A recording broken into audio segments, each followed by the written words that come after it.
ทางแขวงอุดมไซซึ่งสภาประชาชนแขวงได้ดำเนินกองประชุมสมัยสามัญเทื่อที่10สุดที่4อย่างเป็นทางการกองประชุมจัดขึ้นในวันที่24ธันวาคม2025ภายใต้การเป็นประธานของท่านคำดีวงศ์ล้อมประธานสภาประชาชนแขวงอุดมไซเข้าร่วมโดยท่านบุญคงลาเจียมพรเลขาคณะบริหารงานพรรคแขวงอุดมไซมีบรรดาท่านประธานคณะกรรมการปกครองแขวงพร้อมด้วยการนำพรรครัฐอดีตการนำพรรครัฐอดีตสมาชิกสภาแห่งชาติสมาชิกสภาประชาชนแขวงสมาชิกสภาแห่งชาติสมาชิกสภาประชาชนแขวงและแขกทุกเชิญเข้าร่วมท่านคำดีวงศ์ล้อมได้กล่าวว่ากองประชุมสมัยสามัญเทื่อที่10ของสภาประชาชนแขวงอุดมไซครั้งที่4นี้จะได้สุ่มใส่คุณคว้าพิจารณาและรับพ้องปัญหาสำคัญพื้นฐานของแขวงเซนรับฟังบทรายงานการเคลื่อนไหวเวียกงานของคณะกรรมการปกครองแขวงการจัดตั้งปฏิบัติแผนพัฒนาเศรษฐกิจสังคมแผนงบประมาณแห่งรัฐประจำปี5 ปี2021-2025ประจำปี2025ได้ห่างทิศทางแผนการประจำ5 ปี2026-2030ประจำปี2026ของแขวงอุดมไซบทรายงานการจัดตั้งปฏิบัติวาระแห่งชาติว่าด้วยการแก้ไขความยุ่งยากทางด้านเศรษฐกิจการเงิน5 ปี2021-2025และห่างทิศทางแผนการในต่อหน้าบทรายงานเกี่ยวกับการสั่งตั้งตาเสงของแขวงอุดมไซบทรายงานการจัดตั้งปฏิบัติเวียกงานประจำ5 ปี2021-2023ประจำปี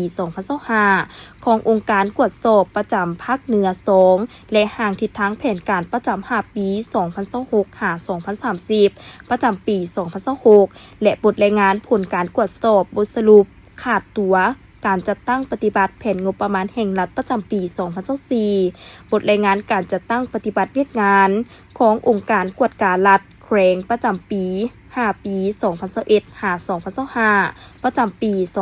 2025และห่างทิศทางแผนการประจำ5 ปี2026-2030ประจำปี2026และผลการกวดกา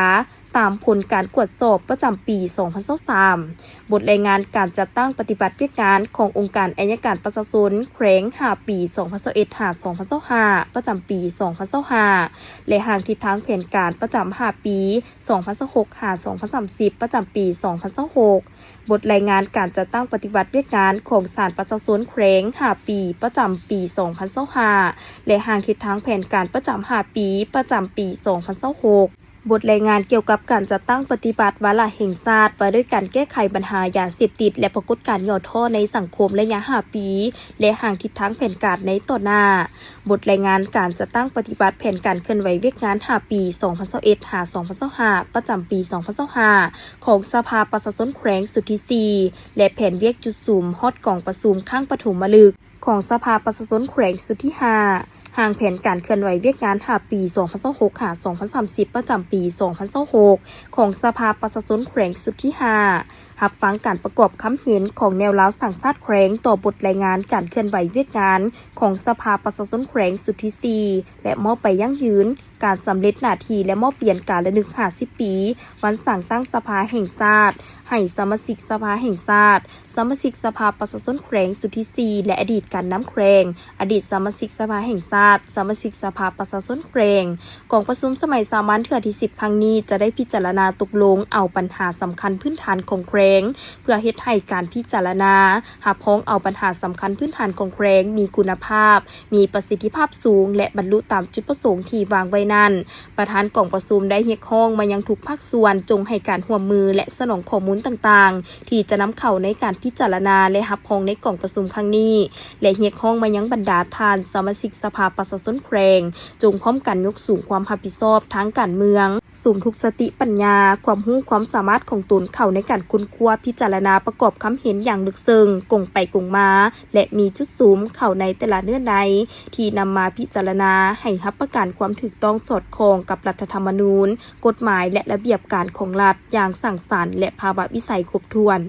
กองประชุมครั้งนี้ยังได้เปิดสายด่วนหมายเลข081156เพื่อรับฟังคำคิดคำเห็นและคำเสนอของพ่อแม่ประชาชนส่งโดยกงถึงกองประชุมในตลอดระยะเวลาการดำเนินวาระต่างๆกองประชุมจะได้ดำเนินเป็นเวลา3 วันจึงสำเร็จ